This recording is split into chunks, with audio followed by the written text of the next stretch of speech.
নারী শিশু সহ 5 জন নিহত। রাজধানীতে ককটেল বিস্ফোরণ, গাড়িতে ভাঙচুর, আগুন। অবরোধের নামে মানুষ হত্যা আর জ্বালাও পোড়াও বন্ধ না হলে আরো কঠোর হবে সরকার, হুঁশিয়ারি প্রধানমন্ত্রীর।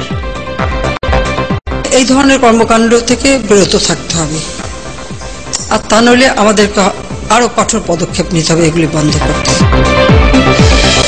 অস্ত্রোপচার শেষে নিবিড় পর্যবেক্ষণে রিয়াজ রহমান।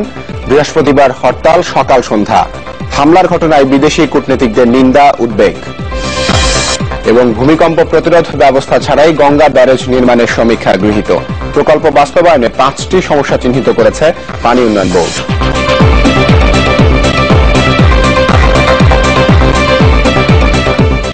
শুভেচ্ছা, আমন্ত্রণ নিউজ 24-এ। আপনাদের সাথে আছি আমি মাহবুবুল হক ওসমানী। শিরোনাম শুনছিলেন, এবার জানাবো পুরো খবর। দেশ জুড়ে অবরোধ, তাতে কি জীবন তো থেমে থাকে না। আর তাই তো জীবিকার টানে সব বাধা উপেক্ষা করেই রাজধানীর উদ্দেশ্যে ছুটছিলেন কুড়িগ্রামের উলিপুরের কিছু মানুষ।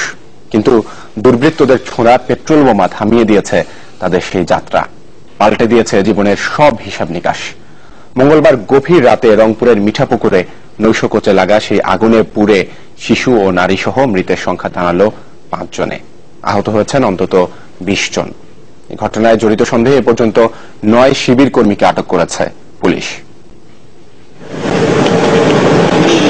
মঙ্গলবার রাতে কুড়িগ্রামের উলিপুর থেকে রাজধানী ঢাকার উদ্দেশ্যে রওনা দেয় খলিল এন্টারপ্রাইজের একটি যাত্রীবাহী বাস। রাত আনুমানিক 2:30টার দিকে রংপুরের মিঠাপুকুর উপজেলায় বাতায়ন এলাকায় বাসটিতে পেট্রোল বোমা ছোড়ে অবরোধ সমর্থনকারীরা। এতে বাসটিতে আগুন ধরে গেলে ঘটনাস্থলে নারী ও শিশু সহ 4 জন নিহত এবং আহত হন অন্তত 20 জন। হঠাৎ করে পেট্রোল বোমা ঢিলা মারছে জানালা দিয়া, তারপরে ড্রাইভারের পিছনে একটা আগুন জ্বলে ওঠে, তারপরে সবাই চিল্লাচিল্লি করে বের হয় জানালা দিয়া।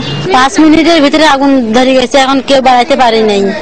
এখন দরজা ভাঙি স্বামীরে বাঁচাইছি, বউয়ার বাঁচাইছি, নিজের ক্ষতি হয়েছে। আহতদের মধ্যে অগ্নিদগ্ধ 12 জনকে রংপুর মেডিকেল কলেজ হাসপাতালে ভর্তি করা হয়। এই 12 জনের মধ্যে 11 জনই নূরে আলম নামে এক সেনা সদস্যের স্ত্রী, কন্যা ও স্বজন। আহতদের সুচিকিৎসায় সব ধরনের ব্যবস্থার আশ্বাস দিয়েছে প্রশাসন। চিকিৎসার জন্য যা যা করণীয় করছে। আমাদের 12 ইউনিট এখানে খুব বেশ সমৃদ্ধ এবং আপ টু লেভেল। ঢাকায় যে ধরনের চিকিৎসা হয় এখানেও একই চিকিৎসা হচ্ছে। এগুলো তো চূড়াগুপ্তা হঠাৎ করে দূর থেকে থ্রো করেছে, তো তারপরেও আমরা যে এলাকায় ঘটনা ঘটেছে এখানে যাতে এই ধরনের ঘটনা না ঘটে, আমরা সেখানে আরো আইন শৃঙ্খলা রক্ষাকারী বাহিনীকে যাতে সার্বক্ষণিক ওইখানে অবস্থান করে সেই জন্য নির্দেশনা প্রদান করেছে। মঙ্গলবারের রাতের ঘটনায় জড়িত সন্দেহে 9 শিবির কর্মীকে আটক করেছে পুলিশ। জুয়েল আহমেদ, চ্যানেল 24, রংপুর। বিচ্ছিন্ন সহিংসতা, ঝটিকা মিছিল আর যানবাহনে আগুন দেওয়ার মধ্য দিয়ে চলছে 20 দলীয় জোটের ডাকে টানা অবরোধের 9ম দিন। বুধবার সন্ধ্যায় রাজধানীর বিভিন্ন স্থানে ককটেল বিস্ফোরণের ঘটনা ঘটেছে।